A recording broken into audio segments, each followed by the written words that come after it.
নমস্কার বন্ধুরা, কেমন আছেন? আশা করি সকলেই ভালো আছেন। ঠান্ডা এখনও আছে, তো পিঠের সিজন প্রায় শেষ হতে চলেছে। তো পিঠে বাদ দিয়ে আজকে একটা নতুন সবজি বানাচ্ছি।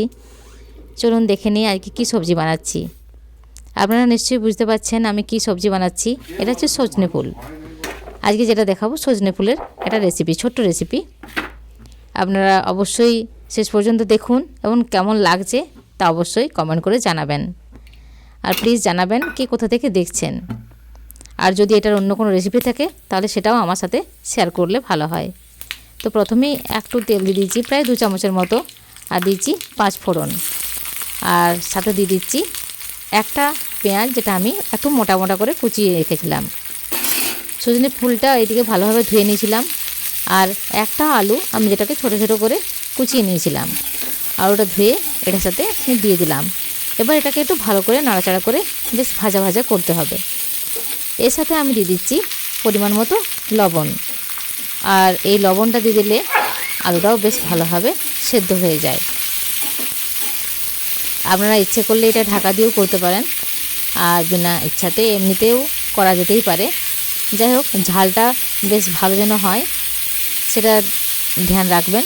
এবং আমি তার জন্য দিয়েছি একটা শুকনো লঙ্কা এবং একটা কাঁচা লঙ্কা, আর দিয়ে দিচ্ছি পরিমাণ মতো হলুদ, এটা রঙের জন্য।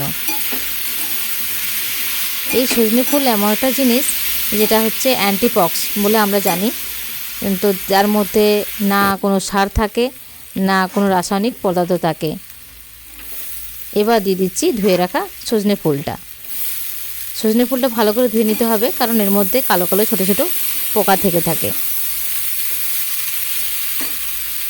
আমরা ভালো করে ধুয়ে নিলেই হবে। এটাতে কিন্তু কোনো সার থাকে না, এটা থেকে কোনো সারের গন্ধ আসেও না। শাকের মধ্যে অনেক সময় পাওয়া যায়, কিন্তু সজনে ফুলে কখনোই পাওয়া যায় না। সজনে ফুল, সজনে শাক আর সজনে ডাঁটা এগুলো কিন্তু বিনা সারেই আমরা পেয়ে থাকি। আজকাল তো এগুলো বাজার থেকে কিনতে হয়, আগে তো বাজারে কিনতেও হতো না। আমাদের গ্রামেগঞ্জের বাড়িতে আমরা নিজেদের ঘরেই পেয়ে যেতাম। আর এখানে রেখেছিলাম কিছুটা সর্ষে বাটা, সেই সর্ষে বাটাটা আমি ভালো করে ছেঁকে দিয়ে দিচ্ছি। এটার জন্য কোনো ছাঁকনির প্রয়োজন হবে না। আর এইভাবে ছেঁকে দিলে কি হয়, সর্ষের ছালটা এই সবজির সাথে যায় না। যেটা অনেকের সর্ষে খেলে অম্বল হয়ে যায়, তাতে এই সর্ষে ছেঁকে দিলে কিন্তু অম্বলটা হবে না। প্রায় দেখতেই পাচ্ছেন কতটা ছাল এসছে। আমি এটা ফেলে দিলাম। এখানে কোনো শুকনো লঙ্কা বা গুঁড়ো লঙ্কার ব্যবহার করা হচ্ছে না। দিয়ে দিচ্ছি একটুখানি রসুন বাটা, যেটা আমি একটু থেতো করে রেখেছিলাম। আর দিয়ে দেবো সামান্য পরিমাণে আদা বাটা।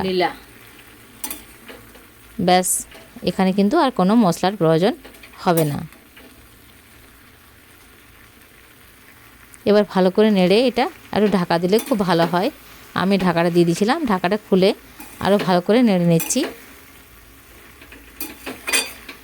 এটা জল জলে থাকবে না, একদম শুকনো শুকনো করে নামাতে হবে, তবে এর টেস্ট কিন্তু ভালো লাগবে। আশা করি অনেকেই এই রেসিপি বানিয়েছেন, তো এইভাবে একবার বানাবেন, আমার মনে হয় এটাও খেতে খুব ভালো লাগবে।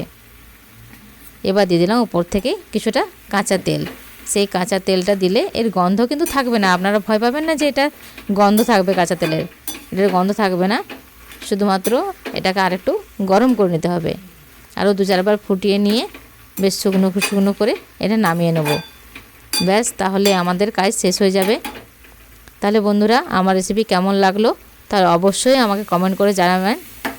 আজ এই পর্যন্তই, আবার নতুন রেসিপি নিয়ে দেখা হবে।